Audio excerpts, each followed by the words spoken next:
It's Brian Preston, the Money Guy. This next question is from Paul. Oh, this is such a good question right now, Brian.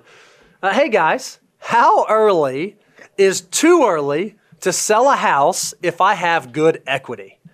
This is what I imagine has happened. Paul is in a home and he's in an area like, I don't know, let's say suburban Nashville, Tennessee. And housing prices have just really increased very strongly. He's sitting there thinking, man, I know what I paid for this house, and maybe I paid for this house 6 months, 8 months, a year ago, and I put a really good down payment on there, but man, it is really blown up. Should I sell this thing, and should I cash out on this home? Or how do I know when is a good time to do that? I mean, I feel like this is everybody who lives in our neck of the woods, because I don't know how the city of Chicago and the state of California have any population left in them, because everybody in our neighborhoods is from either Chicago or California. Yep. So they're just pouring out of those states right now and coming to, I guess, the southeast.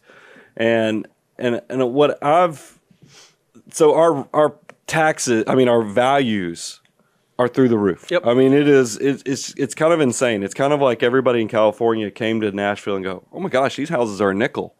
And they're not a nickel anymore. They're now, I guess, 15 cents. But it is amazing. We've seen tremendous run-ups. And I know this is in other parts, because I used to have a house down in South Atlanta, and it's even appreciated. It's just not at the pace that Nashville has gone through the roof. And I feel like I've heard people in the office talking. I've heard neighbors talk, and they're like, do you realize right now we could make this much off of our houses? Let me give you the technical side of this, the tax side of it, and then I want to talk to you about the life, kind of like your buddy that you're or the neighbor that you're asking this question of. First of all, the technical side. You have to live in a house 2 of the last 5 years. It has to be your primary residence to qualify for the $250,000 gain exclusion for single individuals, $500,000 for married couples. So make sure you understand 2 of the last 5 years. So I want to stop you there, because I literally have neighbors who have done this, and like 18 months ago, they closed their house, they bought it, and now everything's super hot, and I see a for sale sign in the yard, and I'm just thinking, oh boy. Yeah. They think this is free money. They do not realize the tax booger they're about to be in. Now, look, you can, and I've done this for clients. I've written the comments and even respond to notices on it. If you get moved for work, meaning that you actually didn't live in the house 2 of the last 5 years, but you got relocated for work or had to move to another state, look, there's some proration rules and some other things you can do. But for the people that are looking to do a local move, it's 2 of the last 5 years. So that's the first thing to understand, because if you've lived in this house, and there's people that have done it, that in Nashville, you could live in a house for 1 year and you've made well into 6 figures on your house. I mean, it's kind of crazy. So then the next question comes, and this is where I'm your neighbor now. I'm like, where are you going to go? What then? What are you going to do? The reason the prices are going up, the reason there's no due diligence on valuations, on worried about the plumbing, the heating air system, all the things that common sense and just good, practices when you're spending this much money on a good, since it's gone out the window, you ought to ask yourself, is this really the time that I want to try to move down the street? Now, look, I've heard this come up, Bo, and the fact that, there's been some arbitrage situations. New construction tract builders can build houses at $250 a square foot. Meanwhile, you could sell your house for over $300 a square foot, because people moving into your community need houses yesterday, whereas a new build construction, it might take 7 to 8 months to build. So a person moving in your community pays a premium to get instant gratification. But man, that doesn't mean that's risk-free either, because if you decide you're going to go down that path, that's speculating to a degree with leveraged assets, because what happens if you have to put down 10% on that new house that you're having built, and your plan is you just go sell your existing home later and take advantage of the arbitrage? What if the market has shifted in the 7 to 8 months it takes to build the house?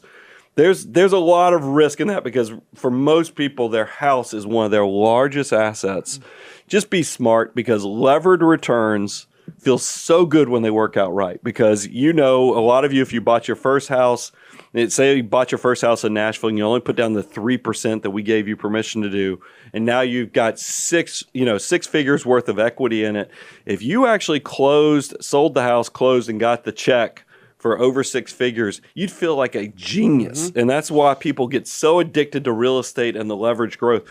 But if it gets ugly, meaning that you put down 10%, build this new house, but the market collapses because you didn't sell your house until this house was ready, now you might be underwater. What if interest rates go high, go up in the next 6 to 8 months, plus valuations get hit? You've got a contract that you've already put down 10% on, plus your home value now doesn't sell as easily. You might get caught skinny dipping when the tide goes out, like Warren Buffett talks about. Yeah, I have a neighbor who I dearly love. He lives across the street. He always says, man, do you see what I could sell my house for? I'm like, yeah, man, it'd be awesome. You'd make a ton of money. It'd be super cool.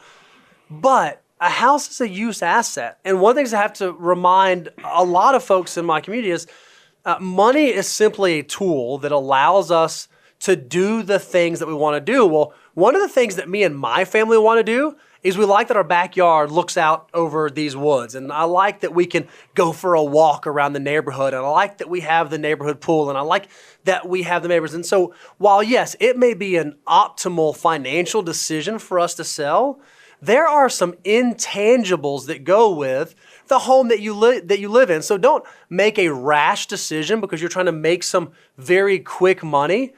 Really sit down and think, what's the why behind this? Does this actually allow me to achieve my goals long term? Or am I just chasing a profit because a profit is there to be had? Because I would hate for you to do that and get into another home. Man, this home stinks. Why do we do this? It was so much better before. That's one of the reasons, and you guys hate on me for this, on my net worth statement every year, I value my house at cost. So even though it's appreciated, blah, blah, blah, I value it at cost. So every year when my net worth goes up, it's because of the work that I'm putting into the things I'm growing, like my portfolio, like that sort of stuff, not my use assets. You didn't read the sign over there. What's the sign say? Don't feed the trolls. Don't feed the trolls. Yeah, fair enough. Fair enough.